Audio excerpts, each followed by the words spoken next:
build up to this has been in process for several years. I mean, all of us know that we're not alone in the problems that exist within our communities on the economy, but the Lord helps those who help themselves, and we're in a situation where we finally do have some seed money where we can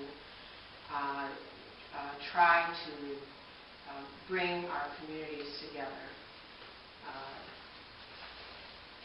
If you look on page 2 of the concept paper where it says activities planned,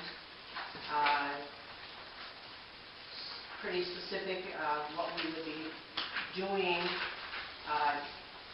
at least the first part of the first year. We may have many of these things in place already that we don't have to redesign, but the biggest thing is to bring the communities together and get them invested in the community development office so that we can speak with one voice. That's the whole gist of this, is that we want to create a vested interest by the local communities. Did we just recently, you mentioned it's been in the works for a year or so, but did we Well, I mean, with the agency, we've gone through the needs assessment.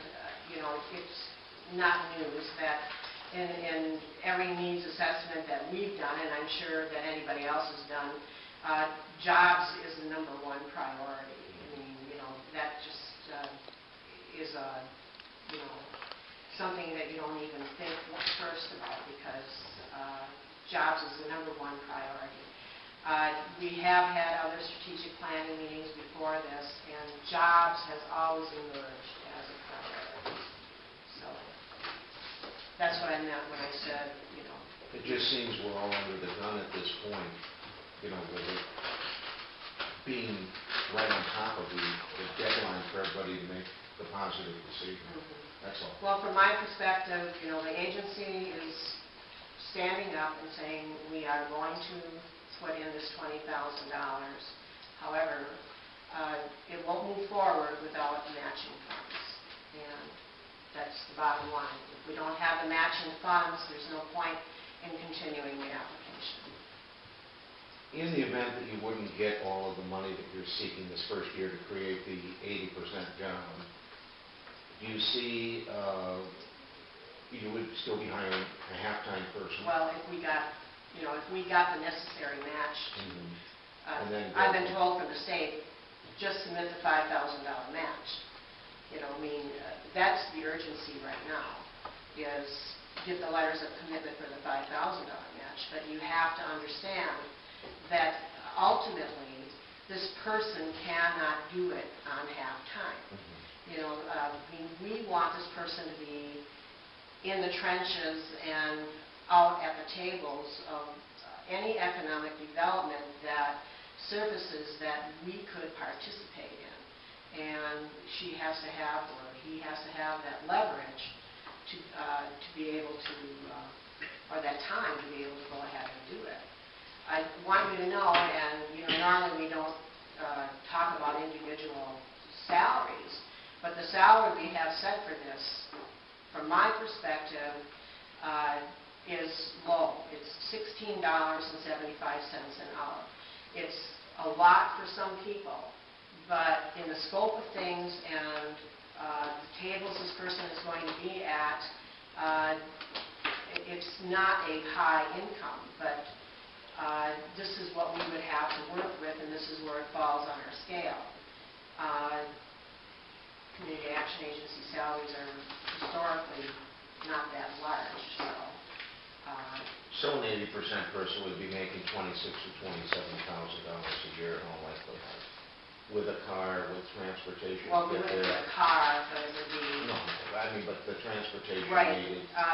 If you look at the budget right now just reflects the $20,000, and so. If you look at the transportation, there's a set-aside there of $2,900 for transportation, and that would be $1,500 for travel. everything is sort of in the air right now, and we won't know until this actually occurs how much traveling there is going to be. But the conference attendance is one thing that is very important. I had this discussion with our governing board, and whereas some people might think these people are going on junkets, some of these, anybody who's ever participated in anything like this knows that it is so important to be an active participant at things that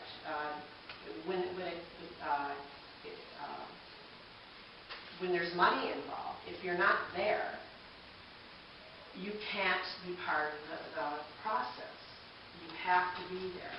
So you have to establish your network. You have to become part of the team, and you have to be there in order to accomplish that. Who would be overseeing this position? Well, ultimately, I would be the direct supervisor. Ultimately, our governing board. If you look at the activities planned, I would hope that anybody who becomes vested in this would also become part of an advisory board, because, again, we want to speak with one voice, and we want to be able to be very confident when we go someplace that we know we have a full team behind us. If we don't have that team behind us, we can't accomplish anything. I'm a firm believer in the stakeholder concept. Everybody has a vested interest in the outcome, and everybody has a voice in that outcome, a collective voice eventually.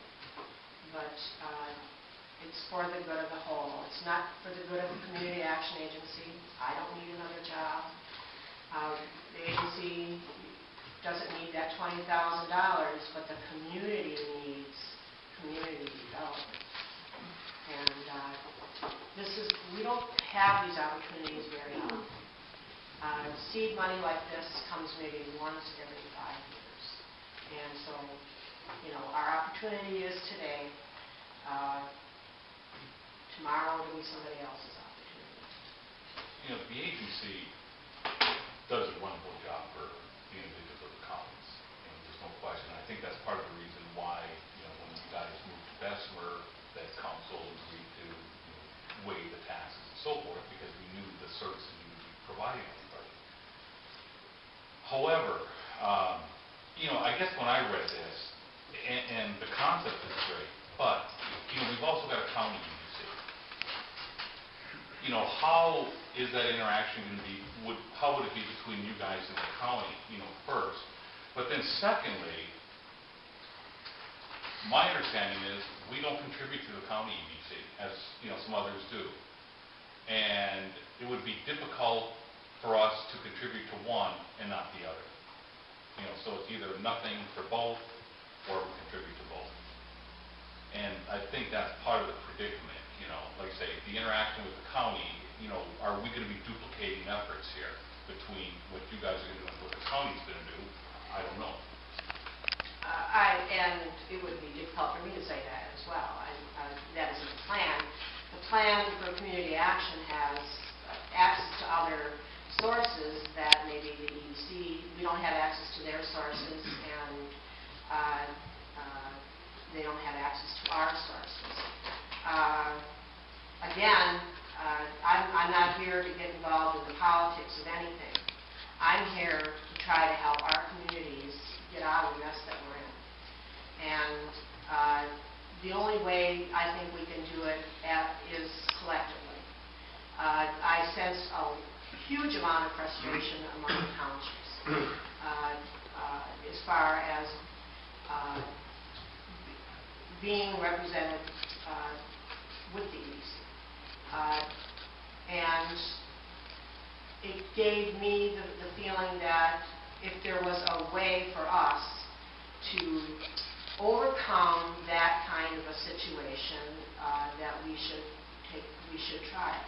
Turnaround, but the build up to this has been in process for several years. I mean, all of us know that, we're not alone in the problems that exist within our communities on the economy, but, the Lord helps those who help themselves, and we're in a situation where we finally do have some seed money where we can